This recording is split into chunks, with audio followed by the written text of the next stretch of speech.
A landlord in New York City is out more than $8,000 in attorney fees and $55,000 in lost rent due to a tenant who stopped paying and makes over $270,000 a year.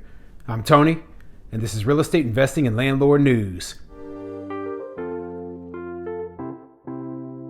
All right, so I have an interesting article for you today, and it's going over the plight of a small landlord up in New York, okay? Now, I've gone over stories like this before, and I like to keep highlighting the fact that, hey, there are a lot of landlords out there right now who are still suffering with the effects of the eviction moratorium. They didn't get paid rental assistance. The tenants are still in their properties, and now they're just caught up in this never-ending cycle of loss, okay? Now, the landlord in this story, basically, she went to court to get this person evicted, and guess what? The tenant applied for emergency rental assistance. And in New York State, if a tenant applies for emergency rental assistance, that puts the eviction on hold, and they can't get rid of that person. Now, the landlord is actually claiming that the tenant was denied emergency rental assistance, and, but still the eviction hasn't moved on. There's such a backlog of cases up in New York State that it's darn near going to take forever before they're finally able to get these cases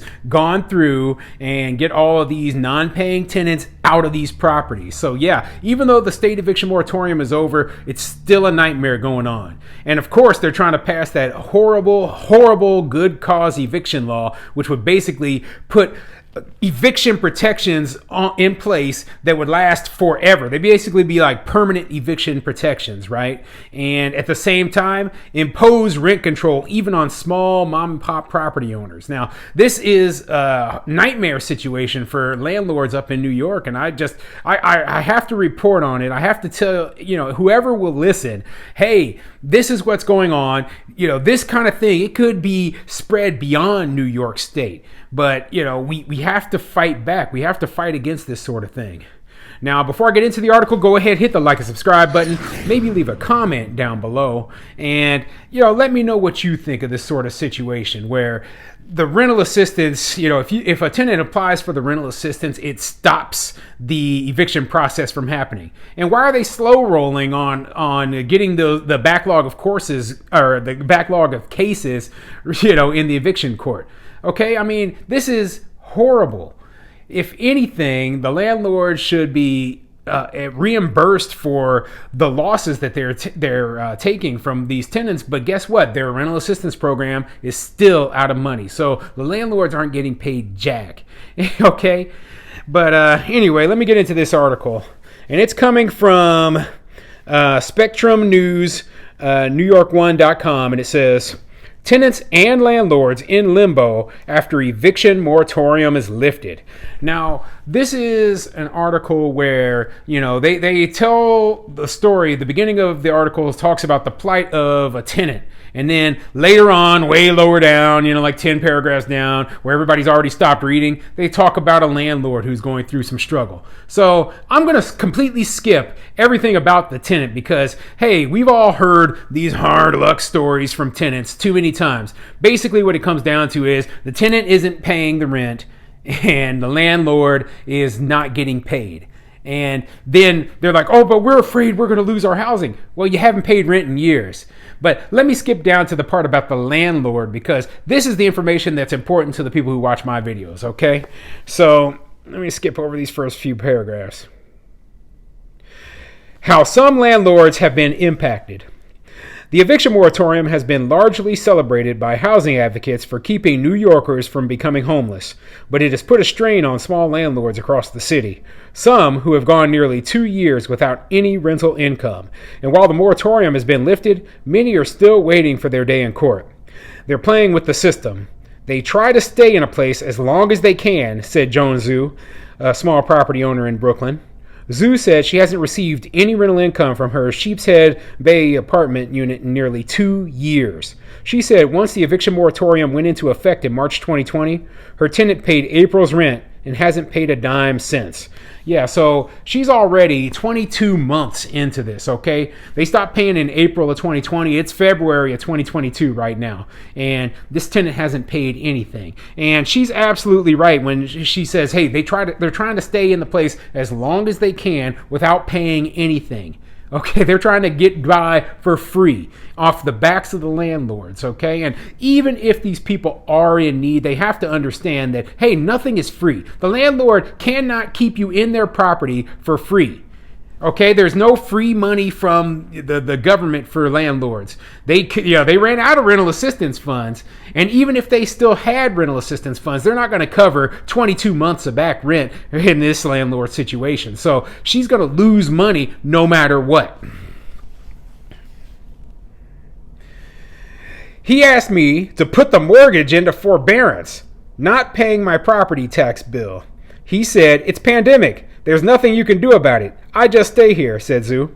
Zhu said she pays $3,128 a month for mortgage, property taxes, and water at the two-family home. Her tenant's $2,500 a month rent would have covered the majority of that. Can you believe the nerve of this tenant? Basically, put your mortgage in forbearance if I'm not paying. Give me a break, okay? You do realize that, hey, the landlord eventually has to pay everything back. Okay, just because you get to live for free doesn't mean that the landlord gets away with not paying anything. And even if you put your mortgage in forbearance, you still have to pay the utilities. You still have to pay the property taxes. You still have to pay for maintenance. Okay, there's so many other expenses involved, and they don't seem to understand that. I mean, this is coming from a tenant's perspective, where I pay my rent and everything is taken care of. Well, it doesn't work that way when you own the property. Okay?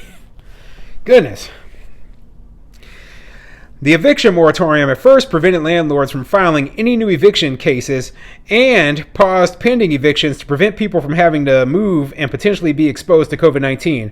It also gave landlords protection from foreclosure on their mortgages, but that too expired with the moratorium last month. Renee Rugliers, who practices landlord-tenant law, said the pandemic protections are still hurting landlords.